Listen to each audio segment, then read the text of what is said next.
बताऊं, इस दिल ने जो पाया है वो कैसे मैं समझाऊं,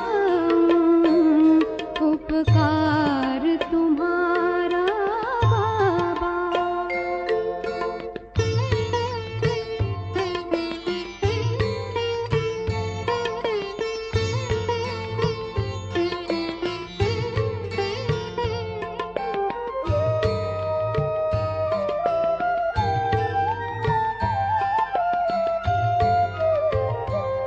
दुर्गम जीवन के रास्ते, पग पग पर कांटे चुभते,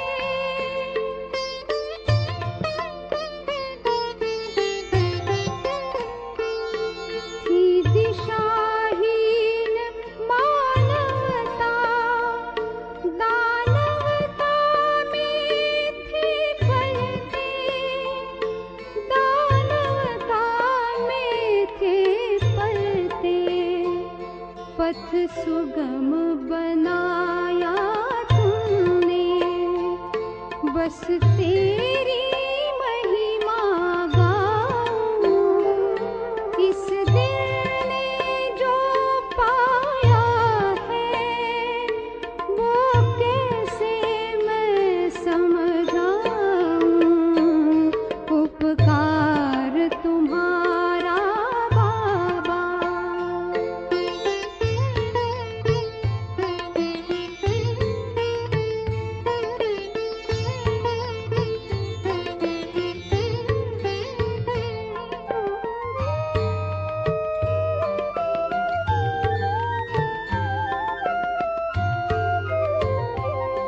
निश्चिंत बनाया जीवन, चिंता हरना सिखाया,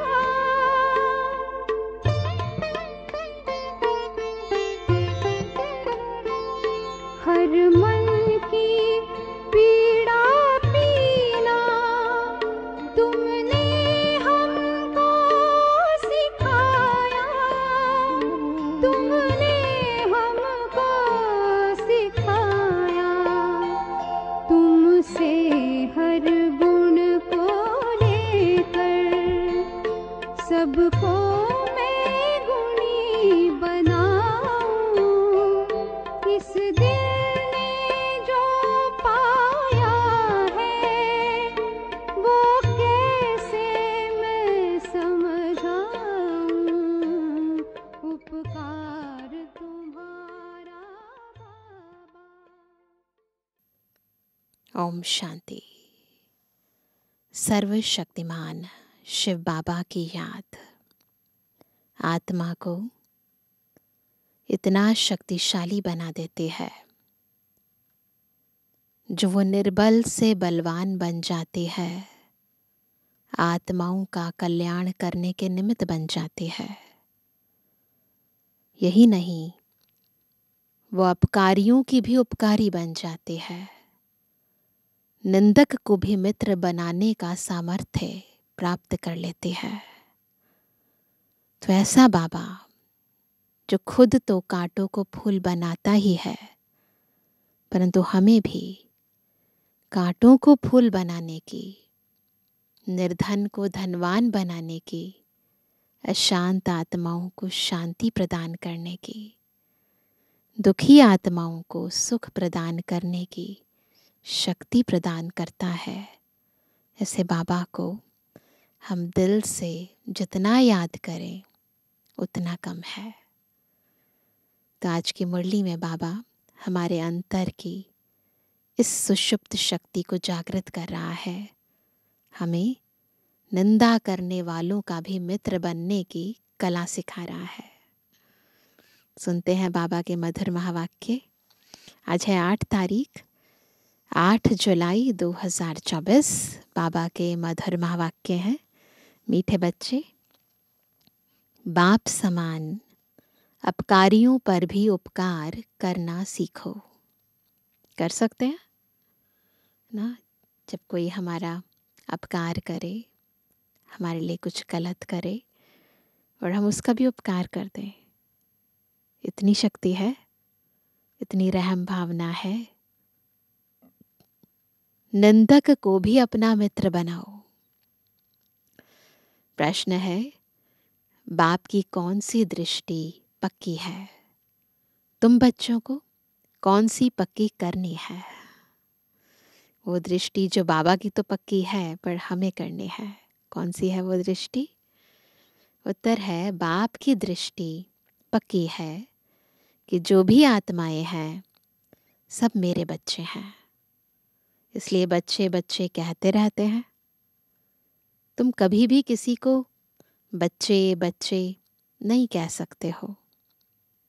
तुम्हें यह दृष्टि पक्की करनी है कि यह आत्मा हमारा भाई है। भाई को देखो, भाई से बात करो, इससे रूहानी प्यार रहेगा। क्रिमिनल ख्यालात खत्म हो जाएंगे। निंदा करने वाला भी मित्र बन जाएगा। क्योंकि क्या देख रहे हैं हम? बाहर के कर्म नहीं देख रहे, आत्मा को देख रहे हैं जो शिव बाबा की बच्ची है। तो अंदर भावनाएं शुद्ध हो जाएंगी। ओम शांति। रूहानी बाप बैठ समझाते हैं। रूहानी बाप का नाम क्या है? सबको पता है? जरूर कहेंगे शिव।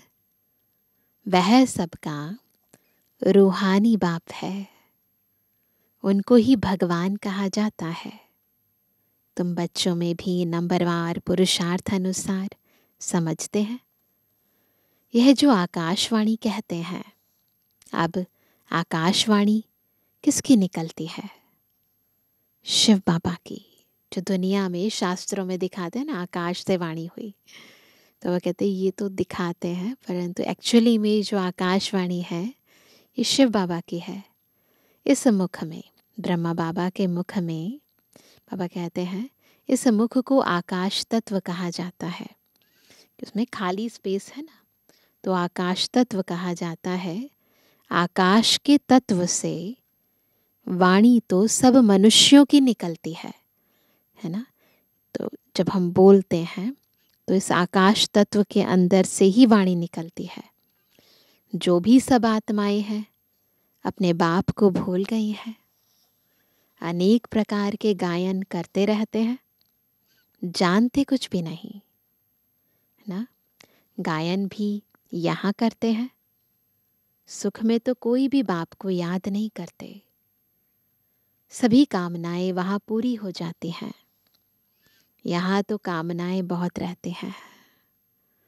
बरसात नहीं होती तो यज्ञ रचते हैं ना। ऐसा सतयुग में नहीं होता, यहाँ होता है। ऐसे नहीं कि सदैव यज्ञ करने से बरसात पड़ती है, नहीं। कहाँ फैमिन पड़ता है, भल यज्ञ करते हैं, परंतु यज्ञ करने से कुछ होता नहीं है। यह तो ड्रामा है। ड्रामा प्लान अनुसार बरसात होती है या फैमिन आता है। तो बाबा कहते हैं आफते जो आनी है वह तो आती ही रहती हैं। कितने ढेर मनुष्य मरते हैं, कितने जानवर आदि मरते रहते हैं। मनुष्य कितने दुखी होते हैं। क्या बरसात को बंद करने के लिए भी यज्ञ है? हाँ, बरसात करने के लिए यज्ञ है, फिर बंद करने के लिए भी यज्ञ है। जब एकदम मूसलधार बरसात होगी तो यज्ञ करेंगे? क्या करेंगे? इन सब बातों को अभी तुम समझते हो और क्या जाने। बाप खुद बैठ समझाते हैं। मनुष्य बाप की महिमा भी करते हैं और गाली भी देते हैं।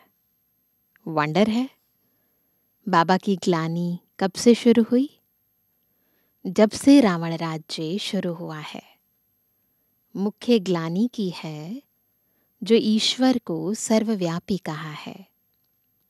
इसी से ही गिर पड़े हैं। गायन है निंदा हमारी जो करे, मित्र हमारा सो। अब सबसे जास्ती ग्लानि किसने की है? किसने की है? तुम बच्चों ने। अब फिर मित्र भी तुम बनते हो। यूं तो ग्लानि सारी दुनिया करती है, उनमें भी नंबर 1 तुम हो। फिर तुम ही मित्र बनते हो। सबसे नजदीक वाले मित्र हैं बच्चे। बेहद का बाप कहते हैं, हमारी निंदा तुम बच्चों ने की है, अपकारी भी तुम बच्चे बनते हो। ड्रामा कैसा बना हुआ है? ऐसा ही बना है ड्रामा कि हम बाबा का अपकार करेंगे, बाबा हम पर उपकार करेंगे, हम ही बाबा की निंदा करेंगे, फिर हम ही बाबा की महिमा करेंगे। यह विचार सागर मंथन करने की बातें। विचार सागर मंथन का कितना अर्थ निकलता है, कोई समझ ना सके।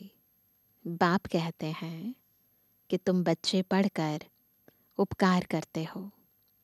गायन भी है, यदा यदा ही धर्मस्य ग्लानिर्भवति भारत। भारत की बात है। खेल देखो कैसा है, शिव जयंती अथवा शिवरात्रि भी मनाते हैं। वास्तव में अवतार है एक। अवतार को भी ठिक्कर भित्तर में कह दिया है। बाप उल्हाना देते हैं। गीता पाठी श्लोक पढ़ते हैं, परंतु कहते हैं हमको पता नहीं। ये श्लोक पढ़ते हैं यदा यदा ही धर्मस्य, परंतु अर्थ नहीं जानते हैं, यथार्थ अर्थ कि कौन सी धर्म ग्लानि की है, कि हमने बाबा की ही ग्लानि कर दी, उसको सर्वव्यापी कह दिया। गीता का जो भगवान है वो श्री कृष्ण जी को बना दिया, तो ये ग्लानि करी। तुम ही प्यारे ते प्यारे बच्चे हो। कोई से भी बात करेंगे तो बच्चे बच्चे ही कहते रहेंगे। बाप की तो वह दृष्टि पक्की हो गई है। सब आत्माएं हमारे बच्चे हैं। तुम्हारे में से एक भी नहीं होगा जिसके मुख से बच्चा अक्षर निकले। यह तो जानते हैं कोई किस मर्तबे वाला है, क्या है, सब आत्माएं हैं।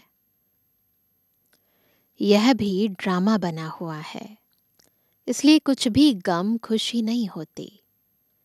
सब हमारे बच्चे हैं। कोई ने महतर का शरीर धारण किया है, कोई ने फलाने का शरीर धारण किया है। बच्चे बच्चे कहने की आदत पड़ गई है। बाबा की नजर में सब आत्माएं हैं। उनमें भी गरीब बहुत अच्छे लगते हैं, क्योंकि ड्रामा अनुसार उन्होंने बहुत ग्लानि की है, तो बाबा निंदा करने वालों को और ज्यादा उठाते हैं। अब फिर मेरे पास आ गए हैं। गरीब हैं तो भगवान को ज्यादा याद करते हैं, है ना। तो फिर भगवान को क्या कहते हैं, याद करते हुए सर्वव्यापी है। तो बाबा कहते हैं कि अब फिर मेरे पास आ गए हैं। सिर्फ यह लक्ष्मी नारायण है जिनकी कभी ग्लानि नहीं की जाती। श्री कृष्ण की भी बहुत ग्लानि की है। वंडर है ना। श्री कृष्ण ही बड़ा बना तो उसकी ग्लानि नहीं है। यह ज्ञान कितना अटपटा है ना। वही आत्मा जब छोटा बेबी है तो उसकी ग्लानि है शास्त्रों में, और वही आत्मा जब बड़ी हो जाती है, नारायण बन जाती है, तो ग्लानि नहीं है। तो वो कहते हैं ये ज्ञान कितना अटपटा है। ऐसी गुह्य बातें कोई समझ थोड़ी सकते हैं। इसमें चाहिए सोने का बर्तन। वह याद की यात्रा से ही बन सकता है। यहाँ बैठे भी यथार्थ याद थोड़ी करते हैं। यह नहीं समझते कि हम क्या है, छोटी आत्मा है। याद भी बुद्धि से करना है। यह बुद्धि में आता नहीं है। छोटी सी आत्मा, वह हमारा बाप भी है, टीचर भी है। यह बुद्धि में आना भी असंभव हो जाता है। इतनी छोटी सी आत्मा आपका पिता भी है, टीचर भी है, गुरु भी है। बाबा बाबा तो कहते हैं दुख में सिमरण सब करते हैं। भगवानुवाच है ना, क्या? दुख में सब याद करते हैं, सुख में करे ना कोई, है ना? कहते हैं ना, दुख में सिमरण सब करे, सुख में करे ना कोई। दरकार ही नहीं याद करने की। यहाँ तो इतने दुख आफते आदि आती हैं, याद करते हैं। हे भगवान रहम करो, कृपा करो। अब भी बच्चे बनते हैं तो भी लिखते हैं, क्या? कृपा करो, शक्ति दो, रहम करो। बाबा लिखते हैं शक्ति आपे ही योग बल से लो, है ना? या ज्ञान मार्ग में चल पड़ते हैं परंतु फिर भी मांगते रहते हैं। तो बाबा कहते हैं कि नहीं, अपने आप बाबा को याद करो और योग बल से शक्ति लो। अपने ऊपर कृपा रहम आपे ही करो, अपने को आपे ही राज तिलक दो। स्वराज्य अधिकारी बनो, उसका पुरुषार्थ करो। युक्ति बताता हूं कैसे दे सकते हो। टीचर पढ़ने की युक्ति बताते हैं, स्टूडेंट का काम है पढ़ना, डायरेक्शन पर चलना। टीचर कोई गुरु थोड़ी है जो कृपा आशीर्वाद करे। जो अच्छे बच्चे होंगे वह दौड़ेंगे। हर एक स्वतंत्र है, जितना दौड़ी लगानी है वह लगाए।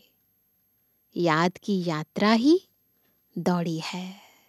सबको बाबा ने पूरी फ्रीडम दी है, जितना दौड़ी लगाना चाहते हो लगाओ। एक एक आत्मा इंडिपेंडेंट है। बहन भाई का भी नाता छुड़ा दिया, भाई भाई समझो। फिर भी क्रिमिनल आई छूटती नहीं है। बाबा बार बार कहते हैं अपने को आत्मा समझो, फिर भी संस्कार इतना पक्का है कि छूटती नहीं है। वह अपना काम करती रहती है। इस समय मनुष्यों के अंग सब क्रिमिनल हैं, सब विकारी काम करते हैं। किसको लात मारी, घूसा मारा तो क्रिमिनल अंग हुआ ना। अंग अंग क्रिमिनल है। वहां कोई भी अंग क्रिमिनल नहीं होगा। यहाँ अंग अंग से क्रिमिनल काम करते रहते हैं। सबसे जास्ती क्रिमिनल अंग कौन सा है? कौन सा अंग है? आंखें। विकार की आश पूरी नहीं हुई तो फिर हाथ चलाने लग पड़ते। पहले पहले है आंखें। तब सूरदास की भी कहानी है। शिव बाबा तो कोई शास्त्र पढ़ा हुआ नहीं है, यह रथ पड़ा हुआ है। शिव बाबा को तो ज्ञान का सागर कहा जाता है। यह तुम समझते हो कि शिव बाबा कोई पुस्तक नहीं उठाता, है ना? क्योंकि जो खुद ज्ञान का सागर है वो दुनियावी पुस्तकें थोड़ी ना उठाएंगे। तो ब्रह्मा बाबा ने भले शास्त्र पढ़े हैं परंतु शिव बाबा ने कोई शास्त्र नहीं पढ़े हैं। तो बाबा कहते हैं ये तुम समझते हो कि शिव बाबा कोई पुस्तक नहीं उठाता। मैं तो नॉलेजफुल हूँ, बीज रूप हूँ। बीज में सारे झाड़ का ज्ञान है, तो इसलिए बीज को किसी और ज्ञान की जरूरत नहीं है। यह सृष्टि रूपी झाड़ है, उसका रचयिता है बाप। बीज बाबा समझाते हैं मेरा निवास स्थान मूल वतन में है। अभी मैं इस शरीर में विराजमान हूँ और कोई कह ना सके कि मैं इस मनुष्य सृष्टि का बीज रूप हूँ। ये लाइन केवल एक शिव बाबा बोल सकते हैं। मैं परम पिता परमात्मा हूँ, कोई कह नहीं सकता। दुनिया में तो कोई कह नहीं सकेगा। सेंसिबल कोई अच्छा हो, उनको कोई कहे ईश्वर सर्वव्यापी है, कोई सेंसिबल हो उसको कहे तो झट पूछेगा क्या तुम भी ईश्वर हो? समझदार व्यक्ति पहला प्रश्न यही पूछेगा, क्या तुम भी ईश्वर हो? क्या तुम अल्लाह साईं हो नहीं सकता। परंतु इस समय कोई सेंसिबल नहीं है, ये प्रश्न कोई पूछता ही नहीं है जब सर्वव्यापी कह देते हैं। अल्लाह का भी पता नहीं, खुद ही कहते हैं अल्लाह हूँ, कहते ना अल्लाह हूँ। वह भी इंग्लिश में कहते हैं ओमनी प्रेजेंट। अर्थ समझें तो कभी नहीं कहें। बच्चे अब जानते हैं शिव बाबा की जयंती सो नए विश्व की जयंती। बाबा आए किस लिए? नए विश्व की स्थापना करने। तो जिस दिन से बाबा आए तब से स्थापना का कर्म, ये कर्तव्य प्रारंभ हो गया। उसमें पवित्रता, सुख, शांति सब कुछ आ जाता है। शिव जयंती सो श्री कृष्ण जयंती, सो दशहरा जयंती। शिव बाबा आते हैं, श्री कृष्ण की आत्मा को श्री कृष्ण बनने के लिए तैयार करते हैं। विकारों का, है ना, सदाकाल के लिए विनाश करने का पुरुषार्थ कराते हैं। तो दशहरा जयंती। शिव जयंती सो दीपमाला जयंती। बाबा आते हैं, आत्माओं की ज्योत जलाते हैं। शिव जयंती सो स्वर्ग जयंती।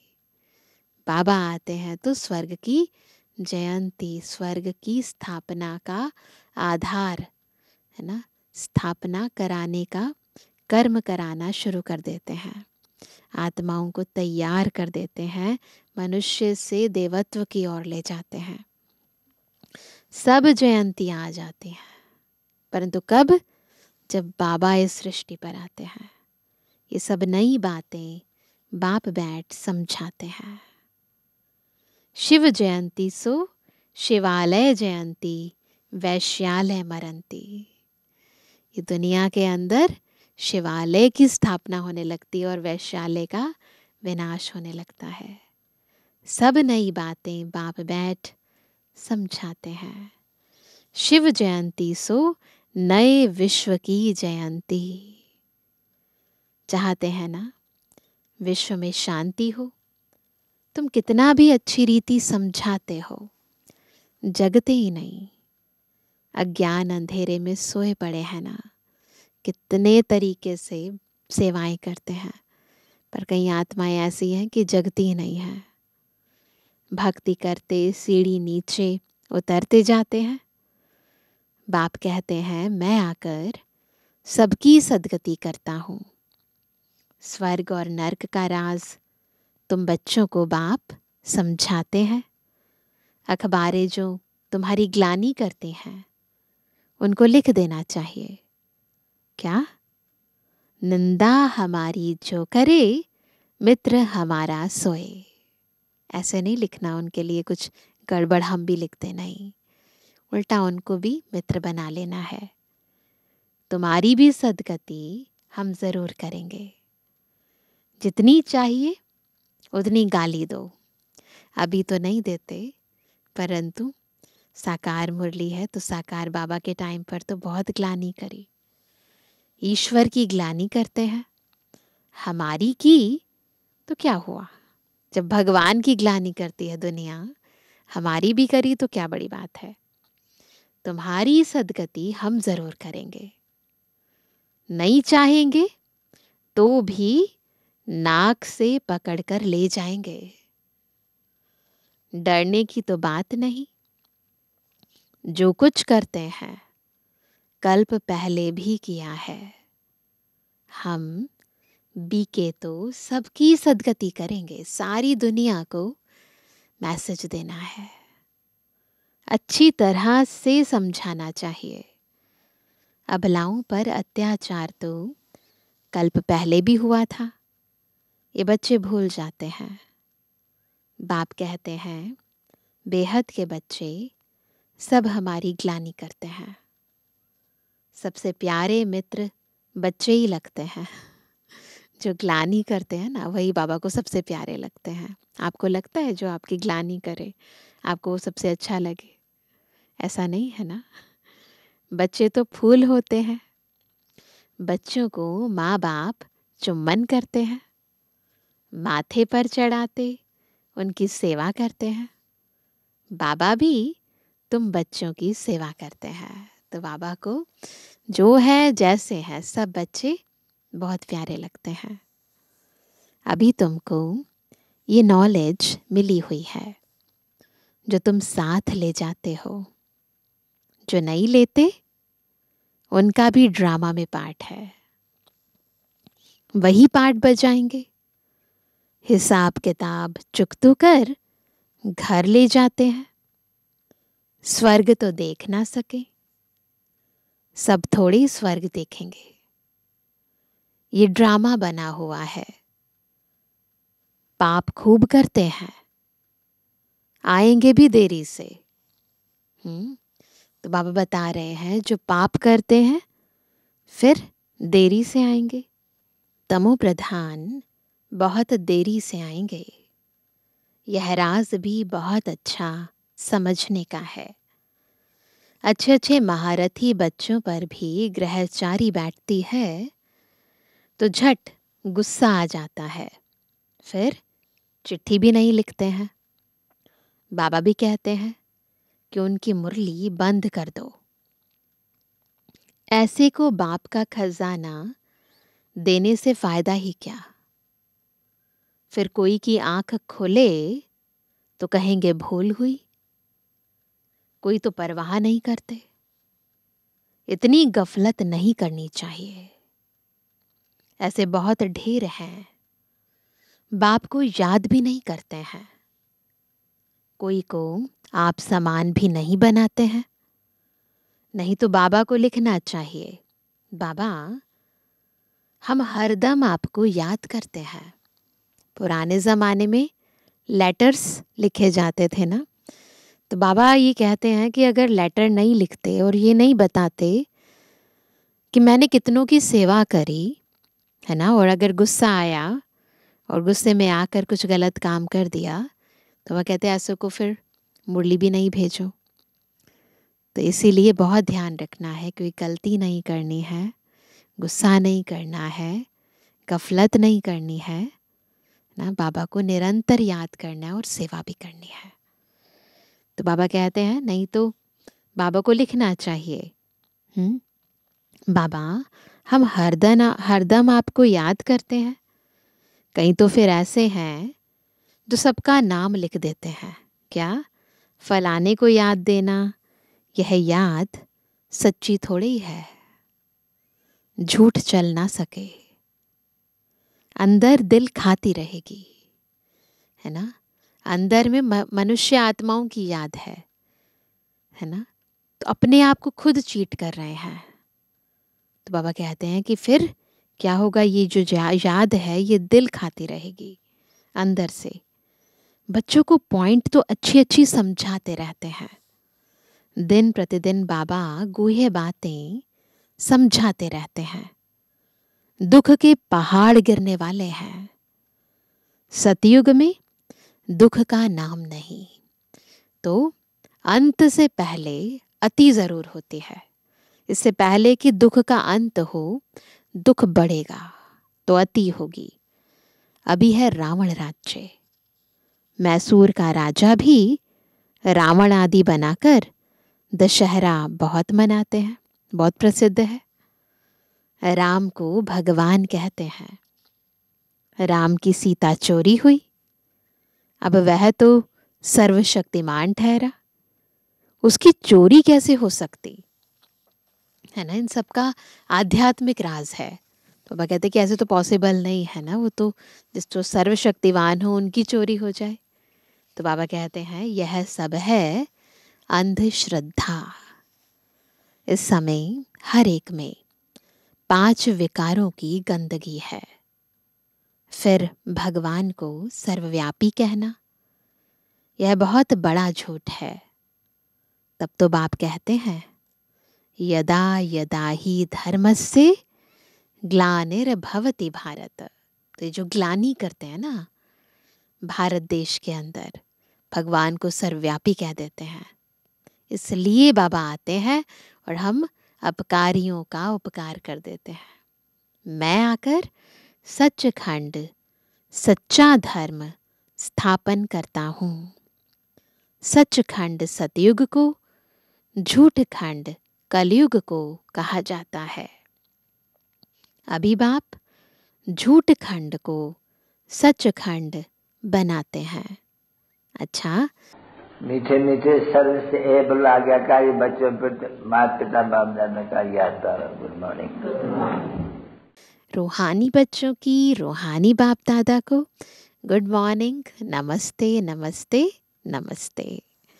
धारणा के लिए मुख्य सार। पहला, इस गुह्य बाटपटे ज्ञान को समझने के लिए बुद्धि को याद की यात्रा से सोने का बर्तन बनाना है, पवित्र बनाना है, याद की रेस करनी है। दूसरा, बाप के डायरेक्शन पर चलकर पढ़ाई को ध्यान से पढ़कर अपने ऊपर आप ही कृपा व आशीर्वाद करनी है। अपने को राज तिलक देना है। निंदक को अपना मित्र समझ उनकी भी सदगति करनी है। तो आज का वरदान है, ऊपर से अवतरित हो, अवतार बन, सेवा करने वाले साक्षात्कार मूर्त भवा। साक्षात्कार मूर्त कब बनेंगे? जब ऐसे फील होगा कि मैं आत्मा ऊपर से परम धाम से अवतरित हुई आत्मा हूँ, अवतार हूँ, और इस स्वरूप में स्थित होकर हम सेवा करेंगे। जैसे बाप सेवा के लिए वतन से नीचे आते हैं, ऐसे हम भी सेवा के प्रति वतन से आए हैं। ऐसे अनुभव कर सेवा करो तो सदा न्यारे और बाप समान विश्व के प्यारे बन जाएंगे। ऊपर से नीचे आना माना अवतार बन, अवतरित होकर सेवा करना। सभी चाहते हैं कि अवतार आए और हमको साथ ले जाए। तो सच्चे अवतार आप हो जो सबको मुक्ति धाम में साथ ले जाएंगे।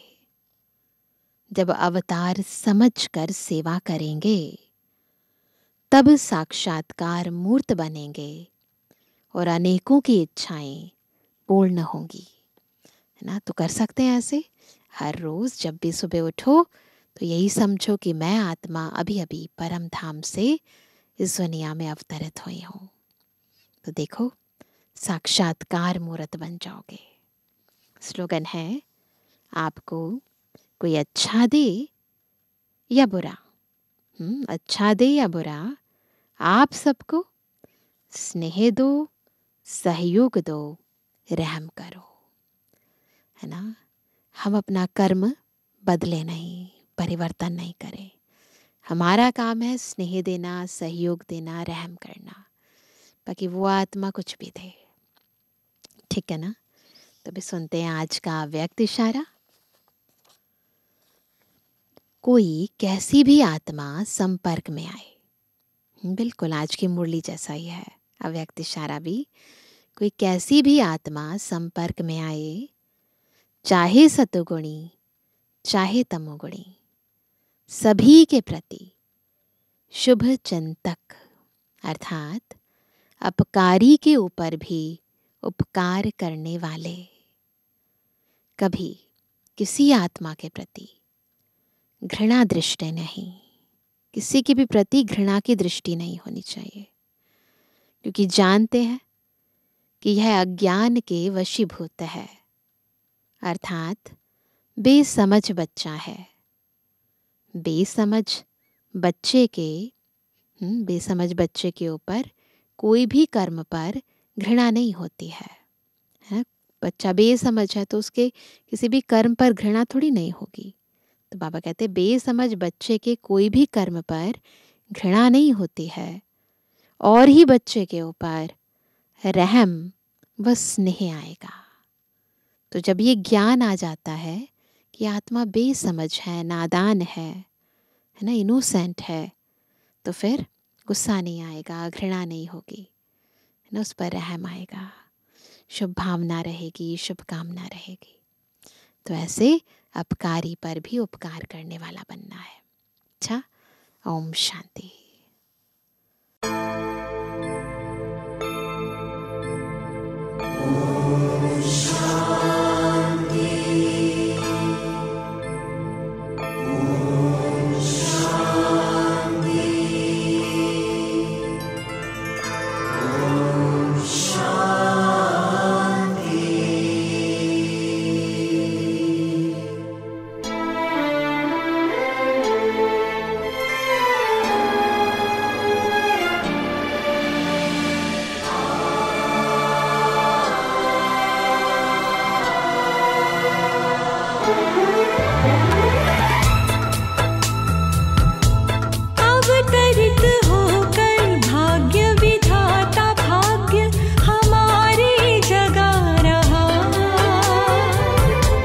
अवतरित होकर भाग्य विधाता भाग्य हमारे जगा रहा। परमात्म शक्तियों वरदानों को प्यार से हम पर बरसा रहा। अंतर मन का आंचल भर ले, चलो आज जीवन सफल कर ले। अंतर मन का आंचल भर ले, अवतरित होकर भाग्य विधाता भाग्य हमारे जगा रहा। अवतरित होकर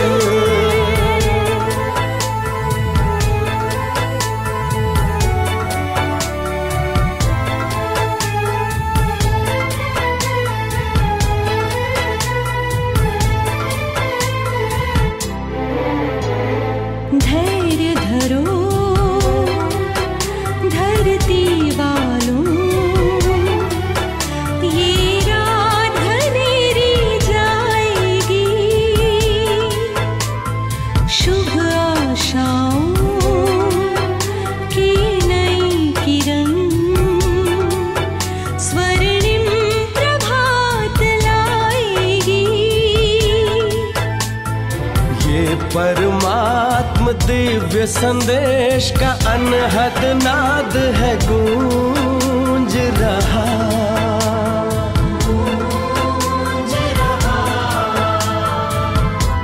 परमात्म शक्तियों वरदानों को प्यार से हम पर बरसा रहा।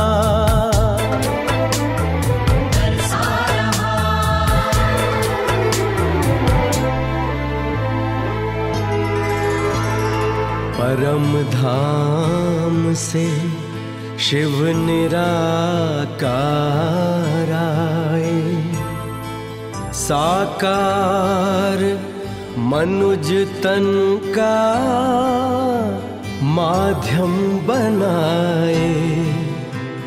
दिया दिव्य नाम ब्रह्मा जिनको, कहा आए नव सृष्टि रचाए। जीवन हुआ कमल हृदय हर पल आनंद विभोर हो रहा। परमात्म शक्तियों वरदानों को प्यार से हम पर बरसा रहा।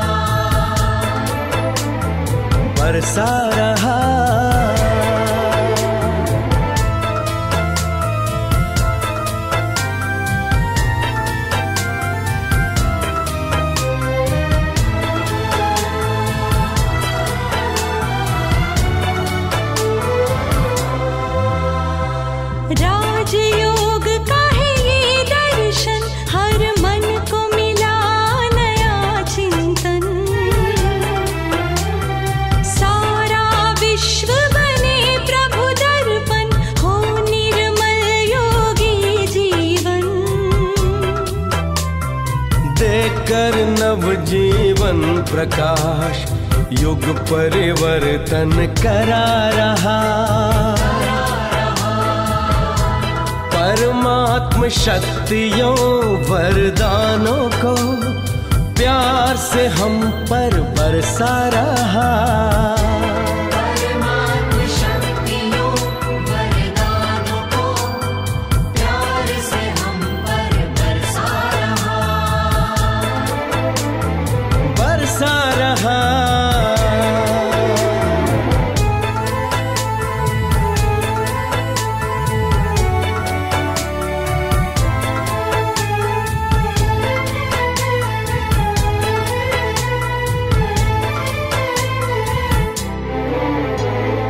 एक है हम, परिवार है एक, परम पिता वो प्यारा है। हम सबके हैं, सब अपने हैं, सारा विश्व हमारा है। जन जन को वो प्रेम भाव के एक सूत्र में बांध रहा।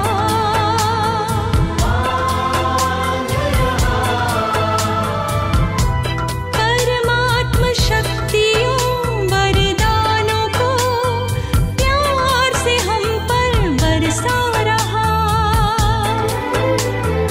अंतर मन का आंचल भर ले, अंतर मन का आंचल भर ले। चलो आज जीवन सफल कर ले, अंतर मन का आंचल भर ले। अवतरित होकर भाग्य विधाता भाग्य हमारे जगा रहा। परमात्म शक्तियों वरदानों को प्यार से हम पर बरसा रहा। हाँ, बरसा रहा। हाँ, बरसा रहा।